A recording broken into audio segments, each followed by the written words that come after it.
यूं ही नहीं ताज ताज बन जाता है। शिल्पकारों का हुनर और चुनिंदा संगमरमर ताज को नायाब बनाते हैं। कुछ ऐसे ही चुनिंदा जगहों से बस खास ही चुनकर लाता हूँ। कतरे कतरे को मैं हीरे सा परखता हूँ। यूं ही नहीं मैं हिंसा कर रही है बीजेपी की लाठी हिंसा, उनकी लाठी जो है वो अहिंसा। पत्थरबाजी भी हुई, लेकिन इस बवाल पर राहुल गांधी ने जो कहा उसे तो सुनकर आप शॉक्ड रह जाएंगे। गाली कांड पर राहुल गांधी और कांग्रेस से कोई जवाब देते नहीं बने, तो गाली देने वालों को बीजेपी का एजेंट बताकर नया एंगल देने की कोशिश शुरू हो गई। आज पाठशाला में पीएम मोदी को मां की गाली दिए जाने पर मचे बवाल की एक एक तस्वीर दिखाऊंगा।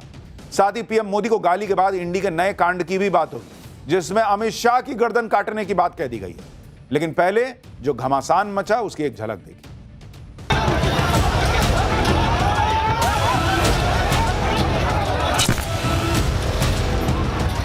शांतिपूर्ण प्रदर्शन था।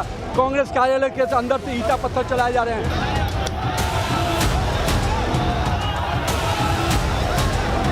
साफ गुंडागर्दी करवा रहे हैं। शीशा फोड़ दिया मेरे गाड़ी का, वहां मार फोड़ दिया। आश्रम में घुस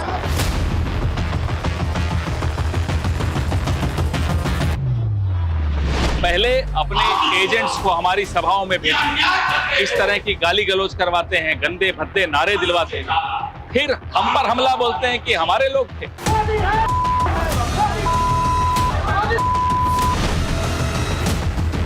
प्रधानमंत्री मोदी जी के प्रति अपशब्दों का प्रयोग करने का मतलब सूरज पे थूकने जैसा है। ये थूक इनके ऊपर आ रहा है।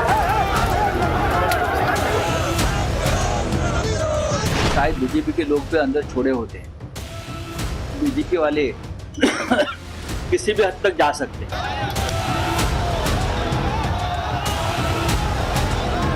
जितनी ज्यादा गालियां मोदी जी को आप दोगे, कमल का फूल इतना ही बड़ा होकर खिलकर आसमान तक। यानी प्रधानमंत्री नरेंद्र मोदी को मां की गाली दिए जाने पर बवाल हो गया।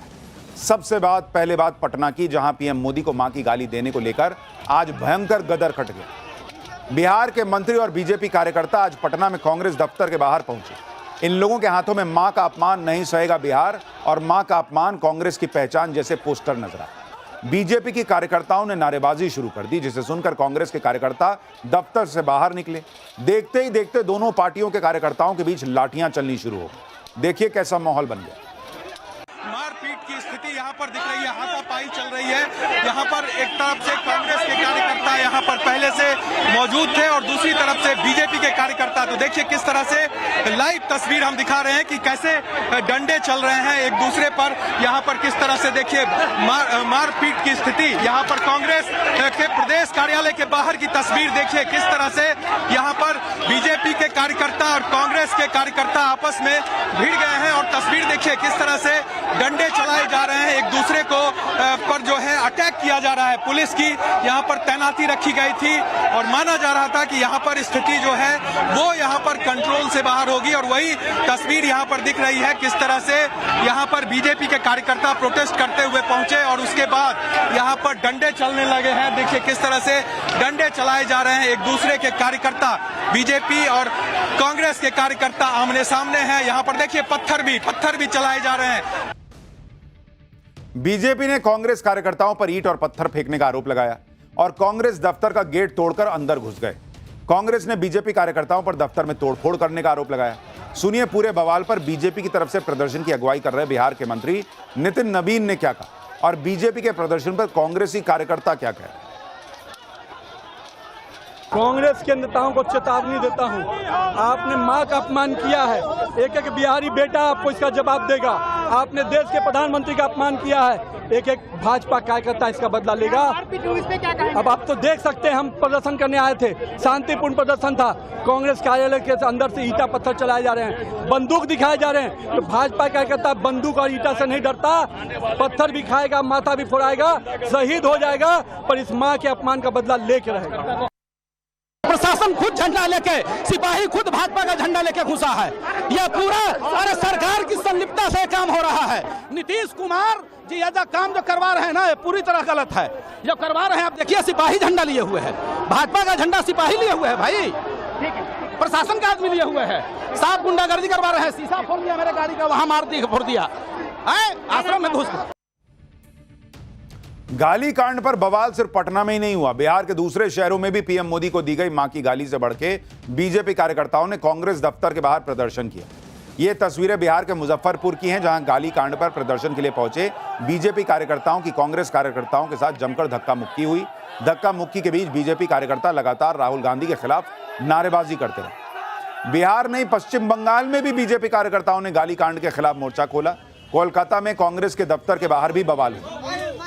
अब यह भी देखिए कि जो राहुल गांधी पीएम मोदी को दी गई मां की गाली पर अभी तक एक शब्द नहीं बोले, गाली देने के आरोपी पर कांग्रेस ने अपनी तरफ से कोई एक्शन नहीं लिया, उन्हीं राहुल गांधी ने पटना में हुए बवाल के लिए बीजेपी को घेरने में देर नहीं लगाई। राहुल गांधी ने ट्विटर पर लिखा कि सत्य और अहिंसा के आगे असत्य और हिंसा टिक नहीं सकते, मारो और तोड़ो, जितना मारना है तोड़ना है, हम सत्य और संविधान की रक्षा करते रहेंगे, सत्यमेव जयते। इनका ट्वीट पढ़ के आपको लगेगा कि जैसे कांग्रेसी बैठ के वहां अंग्रेजों के समय में अंग्रेज लाठी चलाते थे और मार खाते थे, वैसे ही मार खा रहे होंगे। दोनों तरफ से लाठी चल रहा है। राहुल गांधी कह रहे हैं कि मारो जितना मारना है, आप नहीं मार रहे हैं, आपके कार्यकर्ता नहीं मार रहे हैं। अब मां को गाली दी गई, यह संविधान बचाने की लड़ाई हो गई। इसमें सत्य अहिंसा कहां से आ गया? एक शब्द यह नहीं लिखे कि जिसने मां को गाली दी वो गलत किया। ऊपर से गाली कांड पर राहुल गांधी से जवाब देते नहीं बनना। बीजेपी राहुल गांधी और कांग्रेस पर चौतरफा अटैक कर रही है, तो आज राहुल गांधी को बचाने के लिए कांग्रेस और इंडी गठबंधन के नेता गाली कांड को अलग एंगल में ले गए।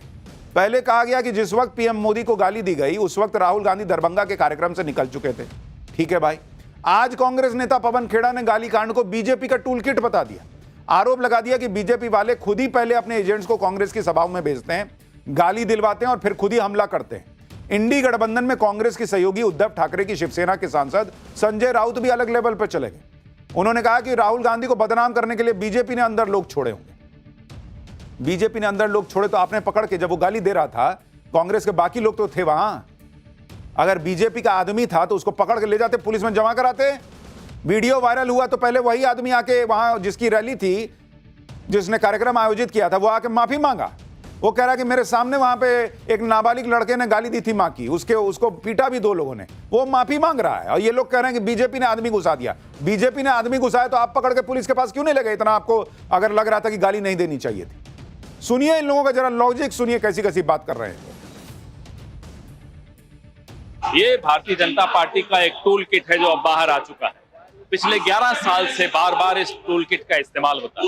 पहले अपने एजेंट्स को हमारी सभाओं में भेजते, इस तरह की गाली गलौज करवाते हैं, गंदे भद्दे नारे दिलवाते हैं, फिर हम पर हमला बोलते हैं कि हमारे लोग थे।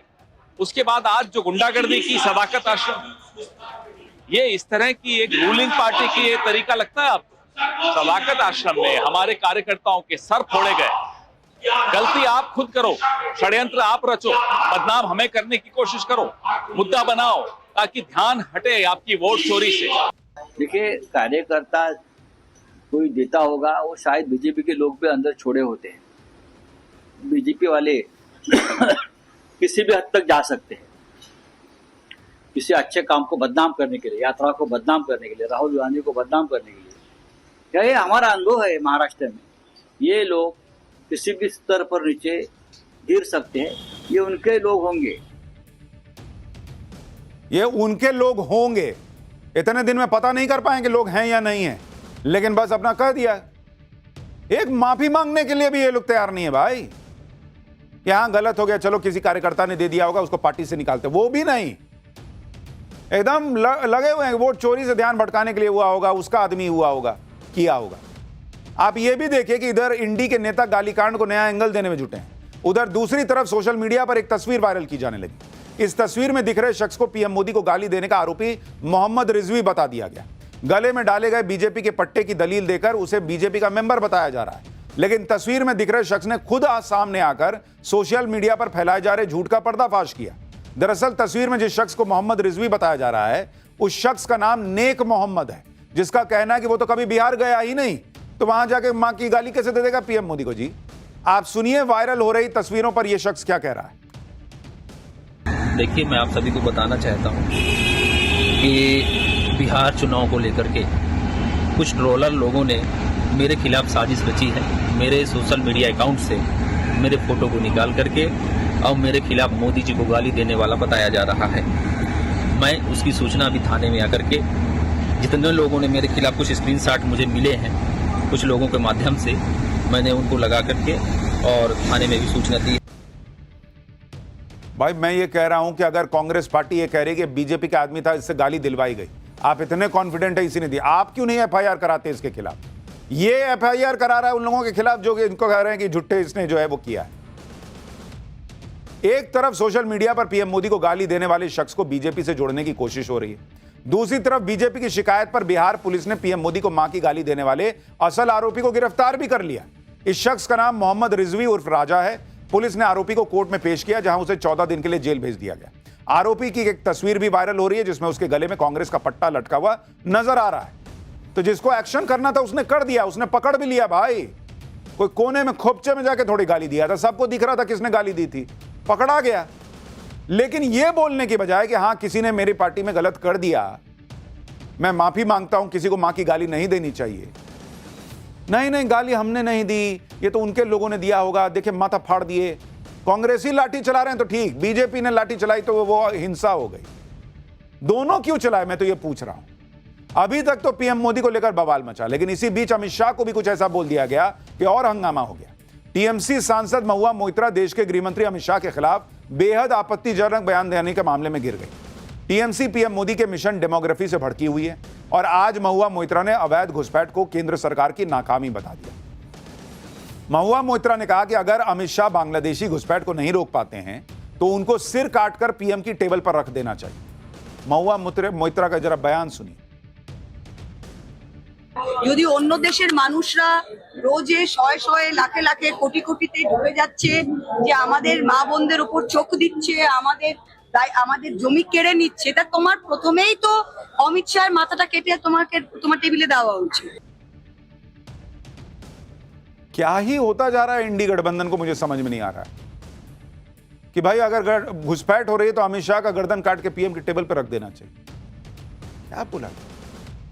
पाठशाला में बगली क्लास, इसमें चैप्टर इस बात का कि अमेरिका में हड़कंप, हाथों में धब्बे, पैरों में सूजन, लड़खड़ाते ट्रंप को कौन सी भयानक बीमारी हो गई?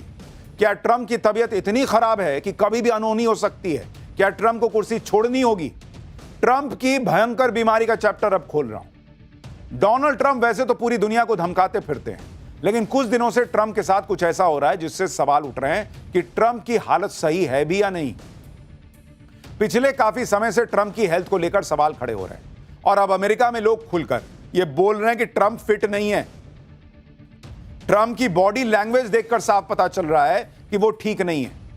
इसी बीच अमेरिकी उपराष्ट्रपति जेडी वेंस ने ट्रंप की हेल्थ पर कुछ ऐसा बोल दिया जिससे अटकलें तेज हो गई कि ट्रंप अमेरिका के राष्ट्रपति रहेंगे भी या नहीं। क्या ट्रंप को कुर्सी छोड़नी होगी? देखिए कैसा कैसा तस्वीर आ रहा है। क्या ट्रंप को कुर्सी छोड़नी होगी, यह सवाल अमेरिका में उठ रहा है। अमेरिका में मेडिकल एक्सपर्ट से लेकर आम लोग इस बात की चर्चा कर रहे हैं। कहा जा रहा है कि ट्रंप को कोई गंभीर बीमारी हो गई है। भाई ट्रंप के हाथ पर अजीब से धब्बे बने हुए हैं, ट्रंप के पैरों में लगातार सूजन आ रही है, ट्रंप को सीधे चलने में भी दिक्कत आती है, ट्रंप चलते चलते लड़खड़ाने लगते हैं। क्या ट्रंप अपना कार्यकाल पूरा कर पाएंगे? क्या ट्रंप की जगह जेडी वेंस राष्ट्रपति बनेंगे या उनको जिम्मेदारी संभालनी होगी? ट्रंप के साथ जो कुछ भी हो रहा है वो आपको डिटेल में बताऊंगा। वो तस्वीरें, वो वीडियो जो सवाल पूछ रहे हैं कि ट्रंप को कौन सी भयंकर बीमारी हो गई है। अमेरिकी राष्ट्रपति ट्रंप की सेहत पर चर्चाएं तो काफी पहले से हो रही हैं, लेकिन इस चर्चा को हवा देने का काम किया है अमेरिकी उपराष्ट्रपति जेडी वेंस ने। जेडी वेंस ने एक इंटरव्यू में ट्रंप की सेहत को लेकर जो कहा उससे पूरी दुनिया के कान खड़े हो गए। जेडी वेंस से ट्रंप की सेहत को लेकर सवाल पूछा गया था, जिस पर वेंस ने कहा कि राष्ट्रपति ट्रंप पूरी तरह से फिट हैं, ट्रंप अपना कार्यकाल पूरा करेंगे, लेकिन भगवान न करे, ध्यान से सुनिए, वो कह रहे हैं भगवान न करे कोई बुरी घटना हो जाती है तो मैं यानी जेडी वेंस पूरी तरह से तैयार हूं। पिछले 200 दिनों में ट्रंप के साथ काम करना राष्ट्रपति पद के लिए सबसे बड़ी और अच्छी ट्रेनिंग है। यानी अमेरिका का उपराष्ट्रपति खुद संकेत दे रहा है कि भाई ट्रंप वैसे तो फिट लग रहे हैं, लेकिन कुछ बड़ी घटना, मतलब बड़ी घटना क्या, निपट भी सकते हैं ट्रंप, सिर्फ कुर्सी छोड़नी पड़ सकती है सेहत की वजह से, क्या हो सकता है? और वो कह रहे हैं कि अगर कुछ हो गया तो मैं कुर्सी पे बैठ जाऊंगा। अब उपराष्ट्रपति इतनी बड़ी बात कह रहा है तो चर्चा तो होगी। ट्रंप की सेहत को लेकर अटकलें तेज हो गई। ट्रंप की सेहत को लेकर जो सवाल खड़े हो रहे हैं उसके पीछे कई वजह हैं और उनके बारे में अब आपको एक एक करके बताता हूं। सबसे पहली वजह तो ये तस्वीर है बॉस। ट्रंप के हाथ में बड़े से धब्बे को आप देखिए, ऐसा लग रहा है जैसे ट्रंप की को कोई स्किन डिजीज हो गई है। देख रहे हैं आप कैसे वहां हाथ जो है वो चुरमुराया हुआ और अलग रंग है। ये देखिए, हाल फिलहाल में ट्रंप को जितनी भी क्लोज पोज में उनकी तस्वीरें, ये देखिए एक और तस्वीर या वीडियो है, उनमें ट्रंप के हाथ का धब्बा साफ दिख रहा है और वो भाई साहब उसको छिपा रहे हैं।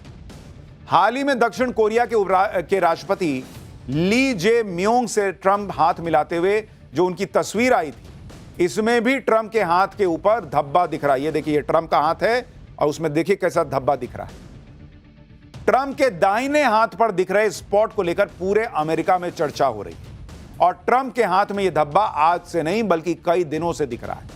जब इसकी चर्चा शुरू हो गई, लोग कयास लगाने लगे तो ट्रंप ने इस धब्बे को छुपाना शुरू कर दिया। देखिए कैसे छुपा रहे हैं। ये तस्वीरें आप देखिए, ट्रंप अपने लेफ्ट हाथ को राइट हैंड के ऊपर रख रहे हैं और बहुत सहज तौर पर नहीं, एक होता कि आदमी ऐसे रख लिया, उनको समझ में आ गया कि लोग देख रहे हैं मेरे हाथ में दाग है तो ऐसे करके छुपा लिया। वो अपने हाथ पर लगे धब्बे को छुपाने की कोशिश करते हैं। अब अगर इसमें कोई परेशानी या हेल्थ इशू नहीं है तो छुपाने की क्या जरूरत है। इतना ही नहीं, ट्रंप तो इस धब्बे को मेकअप से भी छिपाने की कोशिश कर रही है। देखिए एकदम काला काला साफ दिख रहा था तो भाई साहब वहां मेकअप लगा लिए। अब मेकअप भी तो एकदम मैच नहीं ना करेगा भाई। ये आप तस्वीर देखिए, ट्रंप के हाथ पर फाउंडेशन से भारी मेकअप किया गया है जिससे धब्बा छुपा हुआ दिखे। मीडिया कम है, उसने एकदम फोकस कर दिया कि देखें, अल्लाह दिख गया। मेकअप इतना ज्यादा था कि लोगों का ध्यान इस पर चला ही गया। लोग सवाल करने लगे कि आखिर ट्रंप को क्या हुआ है, वो क्या छुपा रहे हैं, मेकअप करके क्यों आना पड़ रहा है उनको। ट्रंप की सेहत को लेकर और भी सिम्टम्स हैं जिसकी वजह से लोग कह रहे हैं कि ट्रंप पूरी तरह से फिट नहीं है। पिछले दिनों ट्रंप के पैरों में भयंकर सूजन भी आई हुई थी। यह तस्वीर देखिए, इसकी भी तस्वीरें पूरी दुनिया में वायरल हो रही। ट्रंप के पैर सामान्य से थोड़े मोटे दिख रहे हैं। ये देख रहे हैं, जूता एकदम कसा हुआ है, पैर नहीं फूल जाता है। ट्रंप के एंकल देखिए अजीब सी शेप में दिख रहे हैं। लोग कह रहे हैं कि ट्रंप के एंकल डिफॉर्म हो गए हैं, यानी उनका आकार बिगड़ रहा है क्या। इसी तरह से ट्रंप की वॉकिंग स्टाइल को लेकर सवाल खड़े हो रहे हैं। इसी महीने अलास्का में पुतिन और ट्रंप की मुलाकात हुई थी। पुतिन खुद अलास्का आए थे और ट्रंप के साथ बातचीत की थी।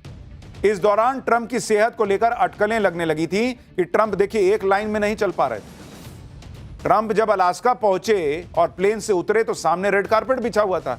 इस रेड कारपेट पर ट्रंप सीधे नहीं चल पा रहे थे, वो जिग जैग स्टाइल में चल रहे थे। ऐसा लग रहा था जैसे ट्रंप का अपनी बॉडी पे कंट्रोल नहीं है।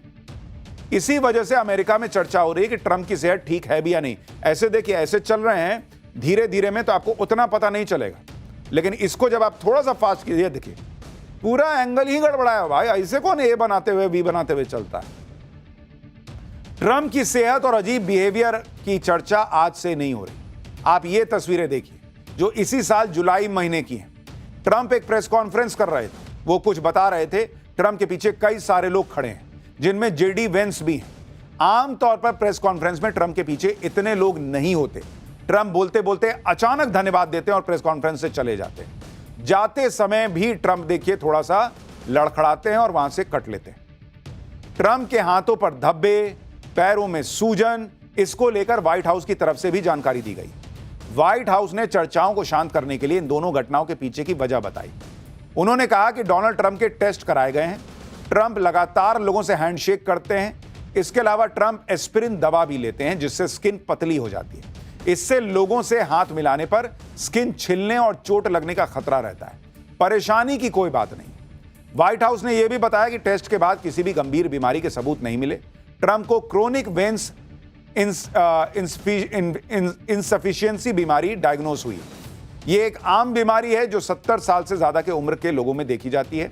इस बीमारी की वजह से पैर की नसों से खून दिल तक ठीक से पंप नहीं हो पाता, जिससे घुटने में सूजन और दर्द महसूस होती है।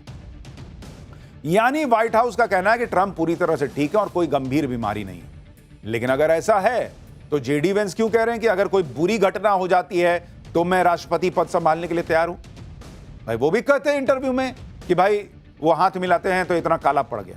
एक तो कैसा हाथ है कि हाथ मिलाने से काला पड़ जा रहा है, और ऊपर से उसमें इतनी बड़ी बात तो नहीं हो सकती कि आपका वाइस प्रेसिडेंट कह दे कि हाँ मैं कुर्सी संभालने के लिए तैयार हूं। यानी लोग पूछ रहे हैं कि व्हाइट हाउस पूरा सच बता भी रहा है या छुपा रहा है। व्हाइट हाउस भले इस बात से इनकार कर रहा है कि ट्रंप को कोई गंभीर बीमारी है, लेकिन अमेरिका में हेल्थ एक्सपर्ट ट्रंप के सिम्टम देखकर गंभीर ब्रेन डिसऑर्डर होने की आशंका जता रहे हैं। मशहूर मनोवैज्ञानिक डॉक्टर हैरी सेगल और डॉक्टर जॉन गार्टनर ने ट्रंप के बिहेवियर को देखते हुए कहा है कि ट्रंप के अंदर डिमेंशिया के लक्षण साफ साफ दिख रहे हैं। ट्रंप की स्थिति धीरे धीरे खराब होती जा रही हो सकता है कि ट्रंप फ्रंटोटेम्पोरल डिमेंशिया यानी FTD से पीड़ित हो। यह बीमारी दिमाग के सामने और किनारे के हिस्से को प्रभावित करती है। इससे बीमार व्यक्ति के व्यवहार, भाषा और चलने फिरने की एक्टिविटी पर असर पड़ता है। इससे पीड़ित व्यक्ति देखने में ऐसा लगता है जैसे नशे उसने किया हुआ हो। FTD से पीड़ित व्यक्ति में निर्णय लेने की क्षमता लगातार कम होती जाती है। हाल के दिनों में ट्रंप के व्यवहार में इस बीमारी के लक्षण साफ दिखाई दे रहे हैं। इसीलिए ऐसा कर रहे हैं क्या, धमकी उमकी दे रहे हैं, सोच नहीं पा रहे हैं कि क्या कर रहे हैं। इनको इसीलिए तो ऐसा नहीं है कि नहीं समझ में आ रहा कि भारत से पंगा नहीं लेना है। ट्रंप की सेहत को लेकर जिस तरह से कयास लग रहे हैं, ठीक वैसे ही पूर्व राष्ट्रपति जो बाइडेन के लिए भी होता था। भाई बाइडेन की सेहत के बारे में भी उस समय व्हाइट हाउस ने सही जानकारी नहीं दी थी। हालांकि बाद में बाइडेन ने खुद स्वीकार किया था कि वो फिट नहीं है और इसी वजह से राष्ट्रपति पद के चुनाव से हट गए थे। अब यही ट्रंप के साथ हो रहा है। आप देखिए, ट्रंप अमेरिका के सबसे उम्रदराज राष्ट्रपति। शपथ लेते समय ट्रंप की उम्र 78 साल 220 दिन थी। जो बाइडेन 78 साल 61 दिन की उम्र में राष्ट्रपति बने। अब ट्रंप की उम्र 79 ईयर्स को पार कर गई और जिस तरह से उनकी सेहत पर चर्चाएं हो रही हैं, उससे सवाल खड़ा हो रहा है कि क्या ट्रंप अपना कार्यकाल पूरा भी कर पाएंगे या नहीं। जो बाइडेन की ही तरह ट्रंप भी कई बार लड़खड़ाते हुए दिख चुके हैं। आप ये तस्वीरें देखिए, प्लेन में चढ़ते समय सीढ़ियों पर ट्रंप लड़खड़ा गए थे। ऐसा एक नहीं 2-3 बार हो चुका है। ट्रंप की उम्र 80 के करीब पहुंच रही है और इस उम्र में इस तरह से लड़खड़ाना आम बात है। लेकिन ट्रंप के साथ और भी समस्याएं हैं और भी सिम्टम दिख रहे हैं, जिस वजह से लोग चर्चा कर रहे हैं कि ट्रंप की सेहत ठीक नहीं है। ट्रंप के हाथ में जो स्पॉट दिख रहा है, धब्बे दिख रहे हैं, वैसे ही धब्बे ब्रिटेन की क्वीन एलिजाबेथ के हाथ पर भी देखे गए थे। इस तस्वीर को आप देखिए, दोनों के हाथ में एक जैसा निशान दिख रहा है। देख रहे हैं ट्रंप का हाथ और उधर महारानी एलिजाबेथ का हाथ। ट्रंप की फोटो तो इसी महीने की है, जबकि क्वीन एलिजाबेथ की फोटो 6 सितंबर 2022 की है, जो उनकी आखिरी पब्लिक मीटिंग थी। क्वीन एलिजाबेथ का निधन 8 सितंबर 2022 को हुआ था। उससे सिर्फ 2 दिन पहले बालमोरल कैसल में क्वीन की यह तस्वीर ली गई थी। इस फोटो में क्वीन अपना हाथ आगे बढ़ाती हुई दिखती हैं और उनके हाथ में जैसा काला निशान था, वैसा ही ट्रंप के हाथ में। वो तो ज्यादा दिन नहीं बची। क्या ट्रंप को उनकी जिंदगी को लेकर भी कोई खतरा है? क्या इसीलिए जेडी वेंस कह रहे हैं कि मैं राष्ट्रपति की कुर्सी संभालने को तैयार हूं? क्या वाकई जो डॉक्टर कह रहे हैं कि उनकी समझ इधर उधर हो गई है, भाई से नहीं संभल रहा मामला, इसलिए ट्रंप जो है वो सबको धमकाते चल रहे हैं, कुछ भी बोलते चल रहे हैं? क्या इसी सनक में वो बार बार कह देते हैं मैंने सीज फायर कराया, मैंने ये कराया, मैंने वो कराया, बिना मोदी से बात किए कह देते हैं कि मैंने मोदी से बात कर ली है? भाई अब इलाज कराएं अगर ऐसा है तो। बाकी उनकी धमकियों का इलाज तो भारत कर ही रहा है। पाठशाला में अब अगला चैप्टर। संघ प्रमुख मोहन भागवत ने हिंदुओं से ऐसा क्या कह दिया कि ओवैसी को गजब आग लग गई। मोहन भागवत को मोदी का गुरु घंटाल बताने वाले ओवैसी को किस मौलाना ने ही रगड़ दिया, अब इसका चैप्टर। पिछले 24 घंटे से संघ प्रमुख मोहन भागवत की बातों पर बवाल मचा हुआ है। मोहन भागवत ने वैसे तो ऐसा कुछ बोला नहीं है जिससे किसी को आग लगे, लेकिन आरएसएस से जलने वाले लोग इतने हैं कि संघ कुछ भी बोले उसका विरोध करने वाले खुद ही आगे आ जाते हैं। जैसे मोहन भागवत ने कह दिया कि सभी को, हिंदुओं को कम से कम 3 बच्चे पैदा करने चाहिए, क्योंकि जितना जरूरी जनसंख्या नियंत्रण है उतना ही जरूरी जनसंख्या संतुलन है। लेकिन इससे ओवैसी जैसे नेता तिलमिला गए। मोहन भागवत के बयान से ओवैसी को ऐसी आग लगी कि मोहन भागवत को पीएम मोदी का गुरु घंटाल कह दिया ओवैसी ने आरएसएस के साथ साथ बीजेपी को भी लपेट लिया, जबकि बीजेपी ने ना कुछ कहा, ना इस मुद्दे से कोई कनेक्शन था उसका। मोहन भागवत ने कहा था कि भारत के सभी घरों में 3 बच्चे होने चाहिए। ओवैसी कह रहे हैं कि महिलाओं पर गैर जरूरी बोझ डाल रहे हैं आप। मोहन भागवत ने कहा कि 3 बच्चों से ज्यादा आगे नहीं बढ़ना चाहिए, तो ओवैसी ने मोहन भागवत को नरेंद्र मोदी का गुरु घंटाल बता दिया। मोहन भागवत ने कहा कि इस्लाम नहीं रहेगा, ऐसा सोचने वाला हिंदू सोच का नहीं हो सकता। ओवैसी कह रहे हैं कि आरएसएस की पॉलिसी है गुमराह करो, नफरत पैदा करो। मोहन भागवत ने कोई बात ऐसी नहीं कही जो मुसलमानों के विरोध में हो, लेकिन ओवैसी को अपना एजेंडा चलाना है कि मुसलमानों को टारगेट किया जाता है, मुसलमानों को दबाया कुचला जा रहा है। तो ओवैसी भागवत के बयान पर भड़क गए। कौम की बात करने वाले ओवैसी ने मोहन भागवत को मोदी का गुरु घंटाल कह दिया। उनके ही मौलाना ने उनको तगड़ा जवाब दिया। पूरा इकोसिस्टम भड़का हुआ है। वैसे तो कांग्रेस ने तो हद ही कर दी। यूपी कांग्रेस के अध्यक्ष अजय राय ने आरएसएस के लिए जो कहा वो तो बता भी नहीं सकता। 3 बच्चों वाले बयान पर कैसे घमासान मच गया है, पहले ट्रेलर देखिए फिर विस्तार से बताता हूं।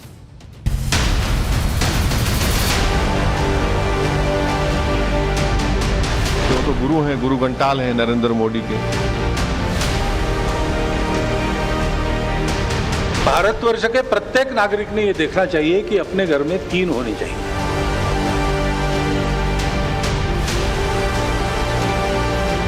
तो ये जो आरएसएस की डबल स्पीक की पॉलिसी शुरू से रही है कि गुमराह करो और फिर नफरत पैदा करो।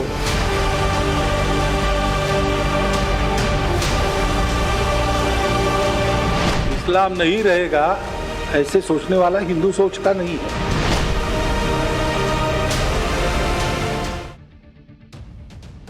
असदुद्दीन ओवैसी की पॉलिटिक्स पीएम मोदी पर शुरू होती है और पीएम मोदी पर ही खत्म होती है। मुद्दा कोई भी हो, बात किसी की भी हो, कैसा भी टॉपिक क्यों ना हो, ओवैसी अपनी पॉलिटिक्स चमकाने के लिए पीएम मोदी का नाम खींच के जरूर ले आते। एक बार फिर ऐसा ही हुआ जब आरएसएस प्रमुख मोहन भागवत ने भारत की पॉपुलेशन पॉलिसी पर अपने सिर्फ विचार रखे।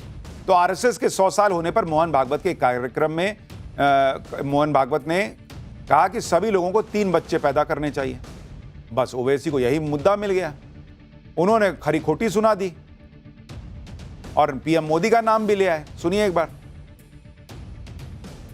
आरएसएस ये कह रही है कि 3 बच्चे आप पैदा करिए, तो हम ये जानना चाह रहे हैं कि अचानक तब्दीली कैसे आ गई, ये तब्दीली कैसे आ गई। और आपको याद होना चाहिए कि 2019 में 2019 में 15 अगस्त लाल किले से नरेंद्र मोदी ने कहा था कि पॉपुलेशन कंट्रोल की जरूरत है 2019 में। अब मोदी ये बात कह चुके हैं और मोदी ने कहा था कि छोटी फैमिली देशभक्ति है। फिर 2024 के चुनाव में नरेंद्र मोदी ने कहा था कि सबसे ज्यादा बच्चे ये लोग पैदा करते। क्या भगवत इससे एग्री करते हैं? बता दीजिए। वो तो गुरु हैं, गुरु घंटाल हैं नरेंद्र मोदी के। और पॉपुलेशन कंट्रोल के ऊपर आरएसएस का क्या ओपिनियन है, मोहन भागवत बता दें। मोहन भागवत ने सिर्फ इतना कहा कि भाई जिनके 2 बच्चे हैं, 1 बच्चे हैं, वो 3 कर लें। उन्होंने कहा पॉपुलेशन में नियंत्रण रहना चाहिए, लेकिन एक संतुलन भी रहना चाहिए। और ये उनकी राय है, किसी का जबरदस्ती नहीं करना कि नहीं सबको 3 करना ही है।